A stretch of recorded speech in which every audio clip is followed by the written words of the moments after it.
اگر میں ہر ہفتے ایک کتاب ختم کروں تو میں اپنی پوری زندگی میں صرف چند ہزار کتابیں پڑھ سکوں گا۔ یہ ایک بڑی لائبریری کا 1% حصہ بھی نہیں ہوا۔ فیصلہ صرف یہ کرنا ہوگا کہ کون سی کتاب پڑھی جائے۔ کتاب کتنی عجیب چیز کا نام ہے، ایک درخت کی چھال سے بنی ہوئی چپٹی سی چیز جس پر مضحکہ خیز تصویریں بنی ہوئی ہیں، لیکن آپ اس پر ایک نظر ڈالیں تو آپ ایک دوسرے شخص کے دماغ میں پہنچ جاتے ہیں۔ ایسا شخص جو ہزاروں سال پہلے مر چکا ہے، صدیوں کا فاصلہ طے ہونے کے باوجود بالکل واضح لفظوں میں آپ کے ساتھ مخاطب ہو جاتا ہے۔ تحریر شاید انسان کی سب سے بڑی ایجاد ہے۔ یہ ان انسانوں کو ایک دوسرے سے ملا دیتی ہے جو ایک دوسرے کو جانتے تک نہیں۔ یہ مختلف دور کے باشندوں سے روشناس کرا دیتی ہے۔ کتاب وقت کی زنجیروں کو توڑ دیتی ہے۔ کتابیں اس بات کا ثبوت ہیں کہ انسان بھی کمال کر سکتا ہے۔ لائبریریوں کے کمرے ان کمالات سے بھرے ہوئے ہیں۔ اسکندریہ کی لائبریری قائم ہوئے 2300 سال گزر چکے ہیں۔ اس دوران تقریباً 100 نسلیں پیدا ہو کر مر چکی ہیں۔ اگر علم صرف زبان کے ذریعے دوسروں کو منتقل ہوتا تو ہمیں اپنے ماضی کے بارے میں کتنا کم علم ہوتا، ہماری ترقی کی رفتار کتنی سست ہوتی،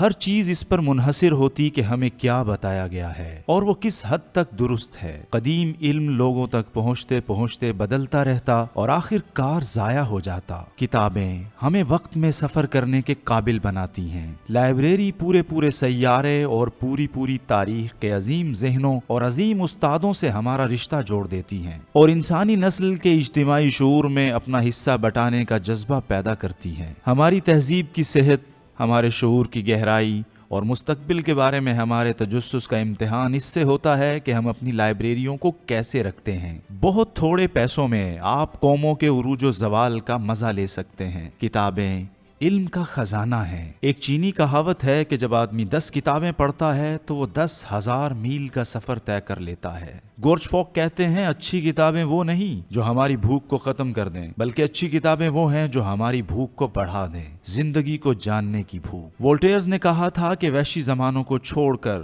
دنیا پہ انسانوں سے زیادہ کتابوں نے حکومت کی ہے۔ فرانز کافکا کہتے ہیں ایک کمرہ بغیر کتاب کے ایسا ہی ہے جیسے ایک جسم بغیر روح کے۔ گوئٹے نے کہا بہت سے لوگوں کو یہ بات نہیں معلوم کہ مطالعہ سیکھنا کتنا مشکل اور دقت طلب کام ہے۔ میں نے اپنے 80 سال لگا دیے لیکن پھر بھی یہ نہیں کہہ سکتا ہوں کہ میں صحیح سمت میں روانہ ہوں یا نہیں۔ تھامس فون کیمپن کہتے ہیں جب میں عبادت کرتا ہوں تو میں خدا سے باتیں کرتا ہوں اور جب میں کوئی کتاب پڑھتا ہوں تو خدا مجھ سے باتیں کرتا ہے۔ جین پاول کہتے ہیں کتابیں ایک طویل ترین خط ہے جو ایک دوست کے نام لکھا گیا ہو۔ نووالیس نے کہا کتابوں سے بھری ہوئی لائبریری ہی ایسی جگہ ہے جہاں ہم ماضی اور حال کے دیوتاؤں سے آزادی کے ساتھ گفتگو کر سکتے ہیں۔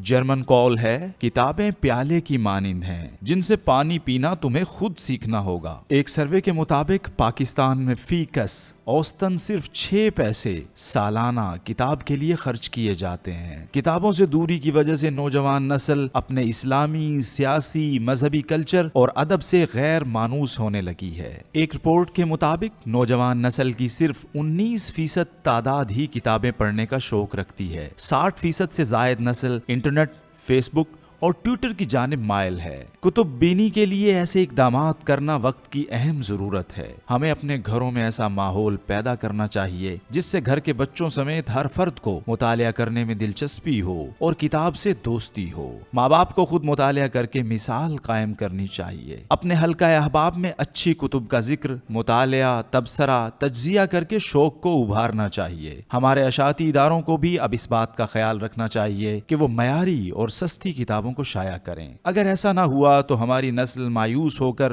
دوبارہ گلوبل ولیج کی چکا چوند میں گم ہو جائے گی اور اسے ڈھونڈنا مشکل ہو جائے گا۔